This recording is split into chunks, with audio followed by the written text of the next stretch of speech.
Brother Stephen mentioned 2 Timothy chapter 3, where it gives a whole laundry list of sins.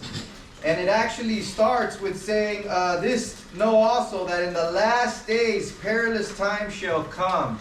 So this is the way people are going to be in the last days. And he mentioned correctly, this is not just the world, but this is the church. This is the way so-called believers are going to be in the last days. So if that's the way they're going to be in the last days, that's exactly how they were in the days of Noah. And just to add on to what he was saying, one of the reasons I believe that this is talking about believers as well, this laundry list of sins applied to believers in the last days, is because of verse, you don't have to go there, but verse 5 in 2 Timothy chapter 3, it says, having a form of godliness, but denying the power thereof. They have a form of righteousness, or a form of godliness. They look godly, they look holy, they look like Christians, but yet they deny the power by living hypocritically, by not actually, with their actions, with their lifestyle, they deny the very thing they're trying to have the appearance of. So good message, Brother Stephen. One other thing I wanted to mention was Genesis chapter 6 verse 3. It says, my spirit shall not strive with man always. Other translations say, my spirit shall not contend with man forever.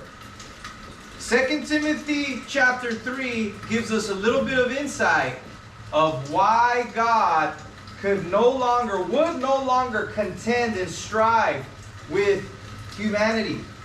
Now, the very fact that the Spirit of God in the days of Noah was contending and striving with man shows that at some point God had not given up on humanity.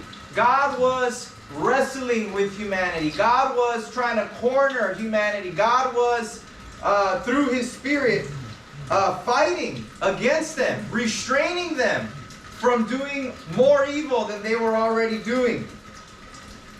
Today, just like in the days of Noah, at one point, God is striving with man. God is contending with man. Street preaching is just one way in which God is fighting against these sinners, hoping that these sinners surrender, hoping that these sinners give up their sin, lay down their lives. That's God's hope. That's God's desire in the days of Noah. It was that those people in the days of Noah would surrender, give up the fight, stop resisting God, stop fighting against God. But they didn't do so. They resisted God so much to the point that God gave up. God surrendered. God gave them over. God said, I'm surrendering you to your sin. You don't want to give up. You're so stubborn. You're so stiff-necked.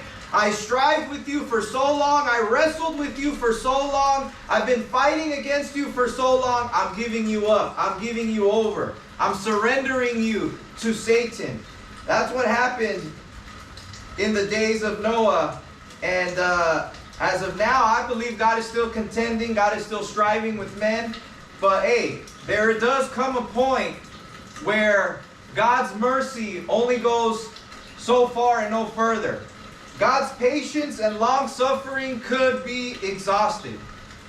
And by the way, there is a verse that a lot of Christians like to mention. In Christianity, it's very popular for people to say, God will never leave you nor forsake you. They love saying that verse. You're in sin, God will never leave you or forsake you. You're going through some tribulation or some hardship, God will never leave you nor forsake you. It is in the Bible.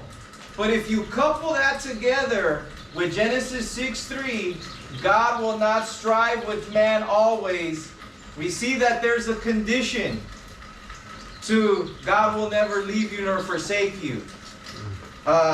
2 Chronicles chapter 12 verse 5, you don't have to go there. It says, ye have forsaken me, therefore have I also left you in the hand of Shihak.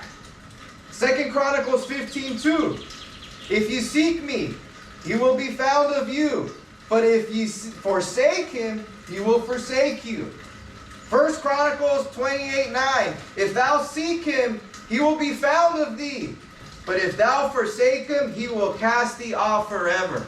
So there is a condition to God will never leave you or forsake you. God basically forsook the generation of Noah. God left, gave up, surrendered the generation of Noah.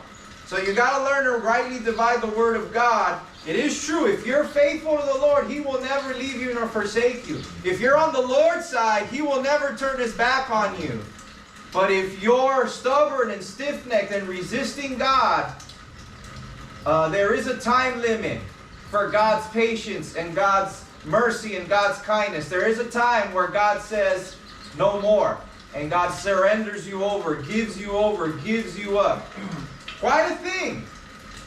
Quite a thing. We would expect humanity to give up, surrender. The way of the sinner is hard.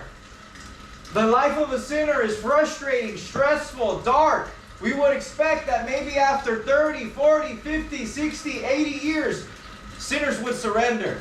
Sinners would give up their sin. Sinners would stop fighting against God. But no, they were persistent.